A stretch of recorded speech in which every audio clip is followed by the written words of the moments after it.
बिस्मिल्लाहिर्रहमानिर्रहीम। अस्सलाम वालेकुम स्टूडेंट्स, उम्मीद है आप सब खैरियत से होंगे। 9 मैथ की एक्सरसाइज 4.3 उसका क्वेश्चन नंबर 3 आज हमारे पास। क्वेश्चन नंबर 3 बेटा हमारे पास है, कह रहा find LCM of the following expression. जो एक्सप्रेशन हमें दिए गए हैं उसका हमने एलसीएम फाइंड आउट करना है by using prime factorisation method. By using prime factorisation method के ज़रिए हमने इसका एलसीएम जो है वो फाइंड आउट करना है। अभी पिछले क्वेश्चंस में हमने जो काम किया था वो हमने एसीएफ फाइंड आउट किया था, हाईएस्ट कॉमन फैक्टर।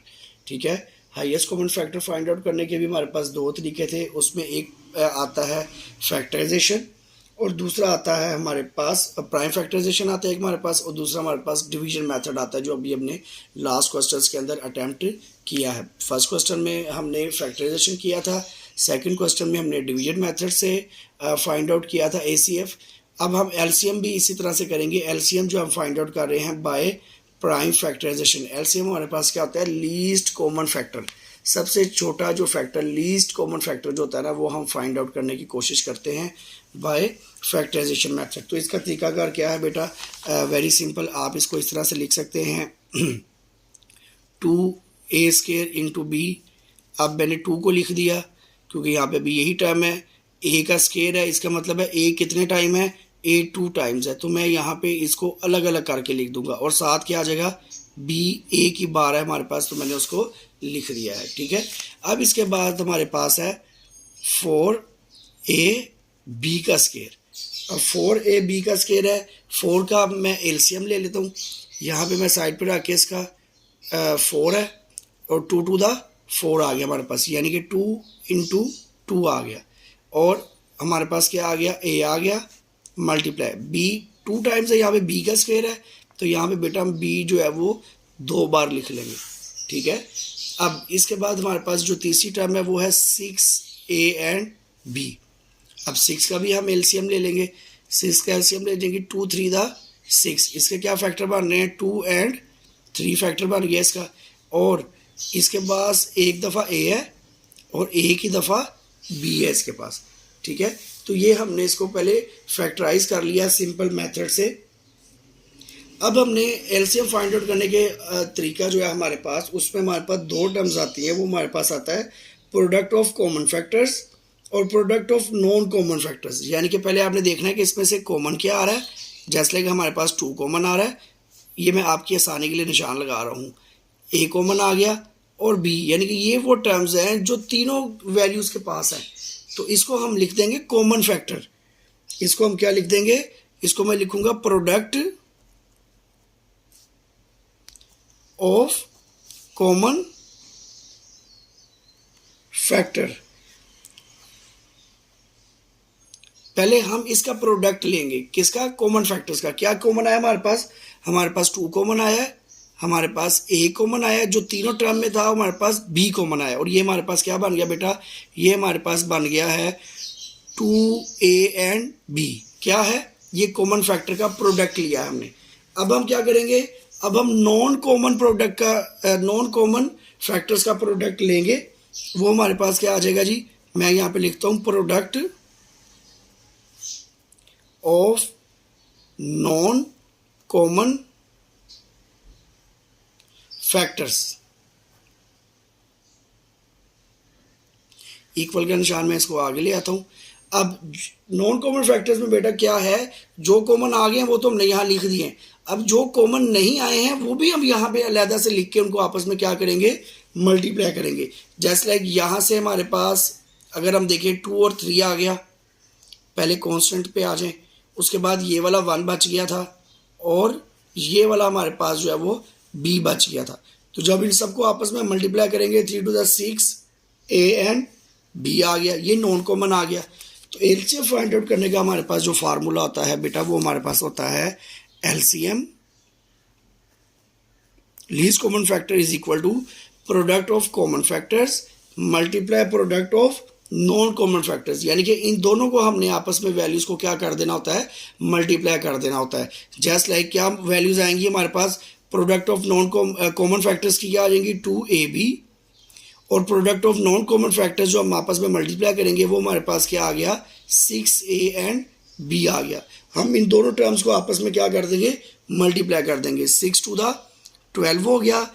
ए हमारे पास 2 टाइम्स है ए का स्क्वायर, बी हमारे पास 2 टाइम्स है तो बी का स्क्वायर हो जाएगा। मल्टीप्लाई होंगे, आपको पता है जब वेरिएबल्स आपस में मल्टीप्लाई होते हैं तो इनकी जो पावर 1 और 1 पावर होती है वो आपस में क्या हो जाती है, ऐड हो जाती है।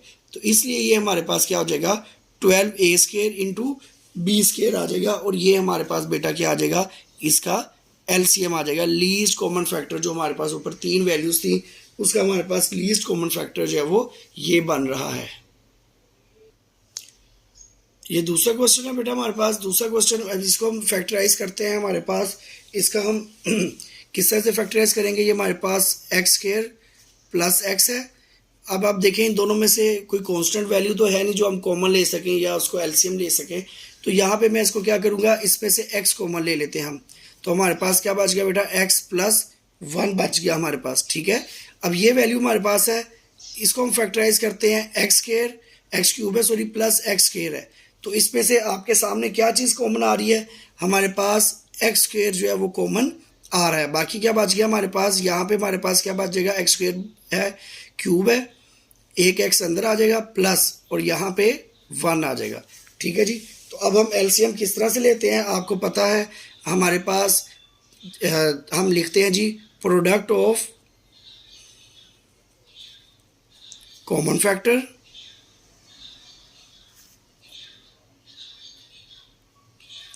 Common factor product of common factors. Common factor बेटा हमारे पास क्या आ रहे हैं, कॉमन फैक्टर हमारे पास ये चीज़ कॉमन आ रही है, यहाँ पे x प्लस 1 हमारे पास जो है वो कॉमन आ रहा है, ठीक है। और सॉरी ये x 2 दफ़ा है, हम इसको x स्क्वायर हमने लिया था, इसको हम इस तरह से भी लिख सकते हैं आसानी के लिए, x इंटू एक्स प्लस 1। तो हमारे पास x प्लस 1 भी कॉमन आ गया और x भी कॉमन आ गया हमारे पास, ठीक है। अब हमारे पास क्या आ जाएगा, product of non common factors, product of non common factors, वो हमारे पास क्या बन जाएगा बेटा, नॉन कॉमन में हमारे पास क्या बचा, सिंपल देखें एक एक्स तो इसके साथ मिल गया था, ठीक है, और सिंपल हमारे पास सिर्फ एक एक्स बचा। तो हम एलसीएम किस तरह से लेंगे, एलसीएम लीस्ट कॉमन फैक्टर, आपको पता है इसका फार्मूला क्या है, product of common factors multiply product of non common factors. It's mean हमारे पास क्या आ जाएगा, प्रोडक्ट ऑफ कॉमन फैक्टर्स में x इंटू एक्स प्लस 1 आ जाएगा और इसको मल्टीप्लाई करेंगे, नॉन कॉमन फैक्टर हमारे पास क्या है, x है। तो ये हमारे पास इस तरह से आ जाएगा। जब हम इसको मल्टीप्लाई करेंगे ये x इस x से मल्टीप्लाई हो जाएगा, x square into x plus 1 आ गया, ठीक है। और ये हमारे पास सिंपली हमारा आंसर आ गया, लीस्ट कॉमन फैक्टर एलसीएम हमने इस तरह से इसको फाइंड आउट कर लिया, ठीक है जी। अब क्वेश्चन नंबर 3 पे आ जाते हैं। क्वेश्चन नंबर 3 हमारे पास है बेटा, ए square minus 4a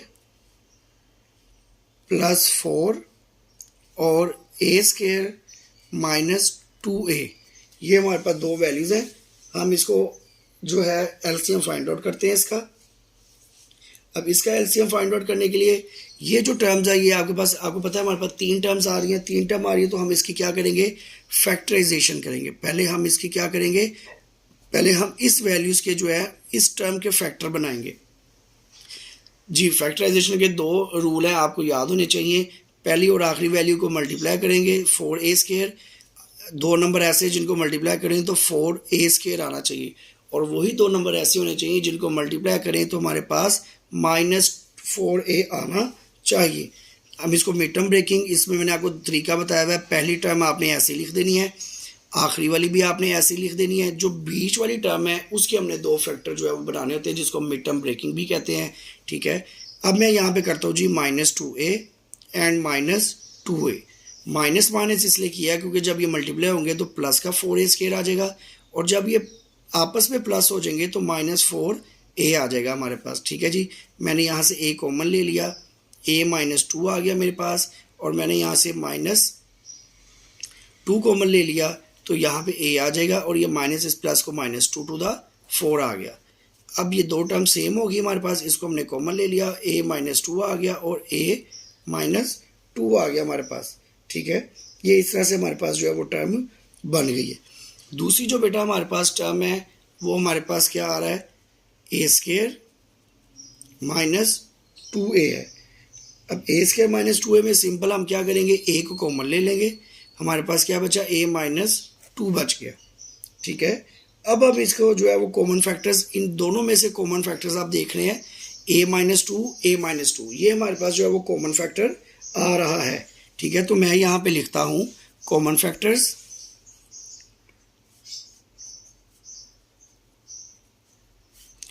common factor आ गया हमारे पास। कॉमन फैक्टर हमारे पास क्या आ रहा है, a माइनस 2 a माइनस 2, ये हमारे पास क्या आ गया, कॉमन फैक्टर्स आ गया हमारे पास, a माइनस 2 लिख दिया मैंने। अब हमारे पास नॉन कॉमन फैक्टर क्या आ रहा है, नॉन कॉमन फैक्टर बेटा हमारे पास जो चीज़ बच जाएगी हमारे पास, वो हमारे पास क्या आ जाएगी, नॉन कॉमन फैक्टर आ जाएगा। वो भी सेम आ जाएगा, एक यहाँ से a बचा है और एक ये वाली टर्म बची है, तो a इंटू a माइनस 2 आ गया हमारे पास। अब एलसीएम में हम इन दोनों को क्या करते हैं, मल्टीप्लाई करते हैं, common factor and non common factors को हम आपस में मल्टीप्लाई करते हैं। जब हम इसको आपस में मल्टीप्लाई करेंगे हमारे पास आया है a into a minus 2 into a minus 2, एक टर्म ये आ रही है हमारे पास और एक टर्म ये आ रही है हमारे पास। जब बेटा हम इसको आपस में मल्टीप्लाई करेंगे तो आप देखिए ये 2 टाइम्स आ गया, तो हम इसका स्क्वायर ले सकते हैं, a माइनस 2 का होल स्क्वायर हम इसको ले लेंगे, तो ये बेटा हमारे पास जो है वो इसका कॉमन फैक्टर बन जाएगा। क्वेश्चन नंबर 4 है बेटा हमारे पास। अब हम इसको अलग अलग जो है वो फैक्टराइज करते हैं। मैं इसको लिखता हूँ जी x की पावर, ये x की पावर 4 माइनस 16 और दूसरी टर्म है x क्यूब माइनस 4x आ रहा है हमारे पास। ठीक है, तो इसको x की पावर 4 माइनस 16 अगर आप इसको थोड़ा सा गौर करें तो ये हमारे पास फॉर्मूला बन सकता है किसका, ए स्क्वायर का, और 16 किसका स्क्वायर होता है जी, 16 हमारे पास 4 का स्क्वायर होता है, ए स्क्वायर माइनस बी स्क्वायर। ए स्क्वायर माइनस बी स्क्वायर का फार्मूला बेटा हमारे पास क्या होता है, एक दफ़ा वैल्यू प्लस में और एक दफ़ा माइनस में, यानी कि एक दफ़ा प्लस में और एक दफ़ा हमारे पास माइनस में आ जाएगा, एक्स स्क्वायर प्लस 4 आ जाएगा हमारे पास। ठीक है जी, अब ये 4 आ गया हमारे पास। अब फिर आप देखिए कि ये एक्स स्क्वायर माइनस 4 है, तो इट्स मीन ये दोबारा से हमारे पास एक फार्मूला बन सकता है, ए स्क्वायर माइनस किसका जी, 4 किसका स्क्वायर होता है बेटा, 2 का स्क्वायर होता है। ठीक है, और ये वाली टर्म हमारे पास ऐसी आ जाएगी, एक्स स्क्वायर प्लस 4, क्योंकि इसका कोई फार्मूला हमारे पास अवेलेबल नहीं है, ए स्क्वायर माइनस बी स्क्वायर। अब फिर ये क्या बन जाएगा, x minus 2 and x plus 2, एक दफ़ा वैल्यू प्लस में और एक दफ़ा माइनस में, और एक्स प्लस 4 हमारे पास सिंपली ऐसे ही साथ आ जाएगा। तो ये वाली टर्म तो हमारे पास सिंप्लीफाई हो गई है। अब हम दूसरी टर्म को सिंप्लीफाई करते हैं। दूसरी टर्म बेटा हमारे पास क्या है, वो हमारे पास है एक्स क्यूब माइनस 4x। अब इसमें से पहले तो मैं x को कॉमन लूँगा, क्योंकि एक्स क्यूब और ये x है तो इसका कोई फॉर्मूला हमारे पास अवेलेबल नहीं है। x को कॉमन लिया तो मेरे पास आ गया एक्स स्क्वायर माइनस 4 आ गया। ठीक है, अब ये हमारे पास एक फार्मूला बन सकता है, जैसे अभी हमने ऊपर फार्मूला इस्तेमाल किया है, ए स्क्वायर माइनस 4 किसका स्क्वायर होता है जी, 2 का स्क्वायर होता है, ए स्क्वायर माइनस बी स्क्वायर। तो फिर वही टर्म बन जाएगी हमारे पास, एक दफ़ा प्लस में और एक दफ़ा हमारे पास माइनस में ये टर्म आ जाएगी। ठीक है, अब मैं इसको किस तरह से, ये हमारे पास जो है वो सारे सिंप्लीफाई दोनों टर्म्स हो गई हैं। अब हमने क्या करना है, इसमें से common and non common factors निकालने हैं। ठीक है, अगर हम इस टर्म को देखें तो x माइनस 2 एक्स माइनस 2 इसके पास भी है, एक्स प्लस 2 एक्स प्लस 2, ये दोनों जो टर्म है हमारे पास कॉमन फैक्टर्स में आ रही हैं, और बाकी हमारे पास जो है वो नॉन कॉमन फैक्टर में चली जाएंगी। अब मैं यहाँ पे लिखता हूँ कॉमन फैक्टर्स, यानी कि आपने पूरा लिखना है, product of common factors. Common factors बेटा हमारे पास क्या क्या आ रहे हैं, हमारे पास आ रहा है जैसे मैंने अभी आपको बताया, x plus 2 x plus 2, x minus 2 x minus 2, तो ये हमारे पास दोनों एक्स प्लस 2 आ गया और एक्स माइनस 2 आ गया हमारे पास। ठीक है, और जब हम इसको सिंपली मल्टीप्लाई करेंगे तो हमारे पास बन जाएगा एक्स स्क्वायर, एक्स को आपने एक्स से मल्टीप्लाई एक्स स्क्वायर आ जाएगा, एक्स को आपने जब माइनस से 2 से मल्टीप्लाई किया ये माइनस 2x, और ये आप जब दोबारा 2 को x से मल्टीप्लाई करेंगे प्लस 2x और माइनस 4, ये इससे कैंसिल हो गया, हमारे पास क्या बचा, एक्स स्क्वायर माइनस 4, ये हमारे पास कॉमन फैक्टर आ गया। नॉन कॉमन फैक्टर बेटा हमारे पास क्या आएगा, नॉन कॉमन फैक्टर। वो हमारे पास क्या आ जाएगा जी। अब आप देखिए कि हमारे पास x minus two x plus two x बच गया, यहाँ से हमारे पास x बचा था और यहाँ से हमारे पास एक्स स्क्वायर प्लस 4 बचा था हमारे पास, ठीक है जी। ये हमारे पास नॉन कॉमन फैक्टर्स में आ गया था। अब हम एलसीएम लेंगे तो एलसीएम में आपको पता है एलसीएम हमारे पास दोनों चीज़ों का प्रोडक्ट होता है, common factors and non common factors को हम आपस में क्या कर देते हैं, मल्टीप्लाई कर देते हैं, ठीक है जी। तो जब हम इसको मल्टीप्लाई करेंगे, मैं लिख देता हूँ आपके सामने एक्स स्क्वायर माइनस 4 और यहाँ पे हमारे पास आ रहा है एक्स यानी कि मल्टीप्लाई हो रहा है और इनटू एक्स स्क्वायर प्लस 4 आ रहा है हमारे पास, ठीक है। तो इस तरह से हम इसको मल्टीप्लाई करेंगे। जब इसको मैं अलग अलग तरतीब से लिख देता हूँ, ये आ गया हमारे पास एक्स स्क्वायर माइनस 4 आ गया और ये हमारे पास एक्स स्क्वायर प्लस 4 आ गया हमारे पास, ठीक है। अब आप देख रहे हैं कि एक दफ़ा टर्म माइनस में और एक दफ़ा प्लस में है, तो ये किसका फॉर्मूला है, ये हमारे पास फॉर्मूला असल में बन जाएगा ए का स्केयर क्योंकि ये दो दफ़ा है, ठीक है। और यहाँ पे आ जाएगा -4 का स्केयर आ जाएगा हमारे पास, ये आ गया जी ए स्केयर माइनस बी स्केयर आ गया। अब ए स्केयर माइनस बी स्केयर हम इसको वापस फार्मूले में लेके जा रहे हैं और फॉर्मूला हमारे पास क्या बन जाएगा जी, x2⁴ माइनस हमारे पास क्या आ जाएगा 16 आ जाएगा। तो ये हमारे पास क्या आ गया बेटा, एलसीएम आ गया, लीस्ट कॉमन फैक्टर हमारे पास इन दो टर्म्स का आ गया है। क्वेश्चन नंबर 5 है बेटा हमारे पास, इसका लास्ट क्वेश्चन है। ये हमारे पास है 16 माइनस 4x स्क्वायर और दूसरी टर्म हमारे पास है एक्स स्क्वायर प्लस एक्स और एक और टर्म बेटा हमारे पास दी हुई है, sorry x square plus x minus 6 है हमारे पास और एक और टर्म है 4 माइनस एक्स का स्क्वायर है जी। ये हमारे पास तीन टर्म दी हुई हैं। हम इसको फैक्टराइजेशन इसकी करते हैं, एलसीएम फाइंड आउट करने के लिए फैक्टराइज करते हैं इसको, ठीक है जी। तो पहले हम करेंगे इसको फैक्टराइज करेंगे। मैं यहाँ पे लिख देता हूँ कि फैक्टराइज कर रहे हैं हम, फैक्टराइजेशन किसको कर रहे हैं जी, 16 माइनस 4x का स्क्वायर है जी, ठीक है। अब इसमें से देखिए हमारे पास सिंपली हमें पता लग रहा है 4 कॉमन आ रहा है, 4 4 द 16 माइनस 4 बाहर आ गया और यहाँ पे 4 माइनस एक्स का स्क्वायर बच गया। अभी हमने पीछे क्वेश्चन इसी तरह का सेम सॉल्व किया, मतलब उसमें फार्मूला यही था। फॉर्मूला हमारे पास क्या आ जाएगा, 4 किसका स्क्वायर है जी, 2 का स्क्वायर a माइनस बी और x का स्क्वायर आ जाएगा, a square minus B square आ जाएगा हमारे पास, ठीक है। अब इसका मतलब क्या हो गया, एक दफ़ा हम इसको प्लस में लिख देंगे 2 माइनस एक दफ़ा माइनस में और एक दफ़ा हम इसको प्लस में लिख देंगे। तो ये हमारे पास एक टर्म जो है वो इसकी सॉल्व हो गई है। अब दूसरी टर्म को हम करते हैं, उसको भी हम फैक्टराइज करते हैं।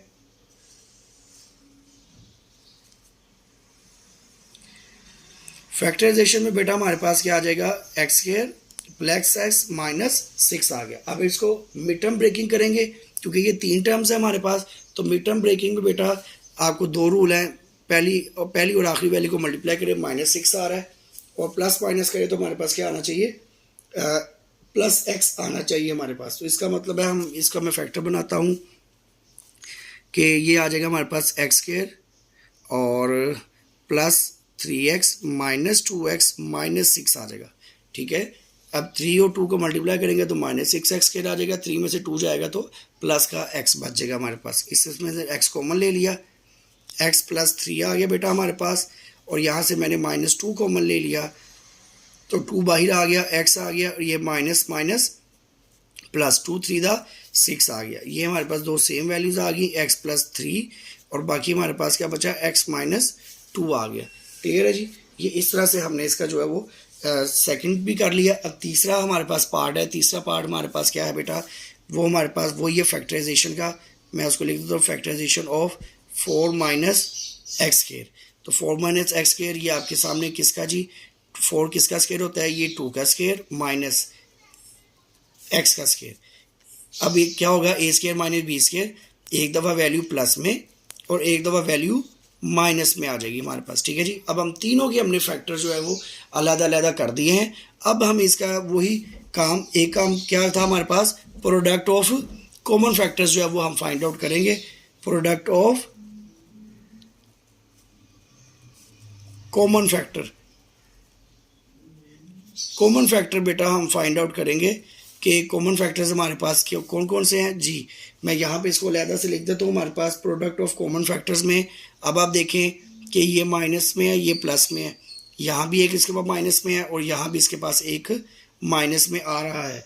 तो यहाँ पे हमारे पास अलग अलग वैल्यूज जो है वो कॉमन आ रही है प्रोडक्ट में। तो हमारे पास क्या आ रहा है बेटा, यहाँ पे पहले तो आ रहा है 2 + x आ रहा है और उसके बाद हमारे पास आ गया 2 - x आ गया। ठीक है, जो हमारे पास इसको जब हम मल्टीप्लाई करेंगे तो आपको पता ही है हमारे पास क्या आ जाएगा, 4 - x² आ जाएगा। और अब हम product of non common factors निकालते हैं। Product of non common factor जी, product of non common factor बेटा हमारे पास क्या होता है, अब वो कौन कौन से आ जाएंगे product of non common factors में, वो हमारे पास देखिए 4 आ जाएगा यहाँ से हमारे पास। ठीक है, और उसके बाद आ गया हमारे पास x + 3 आ गया। ठीक है, जो यहाँ से हमारे पास बचा था। और उसके बाद हमारे पास आ गया x - 2 आ गया, x - 2 आ गया हमारे पास।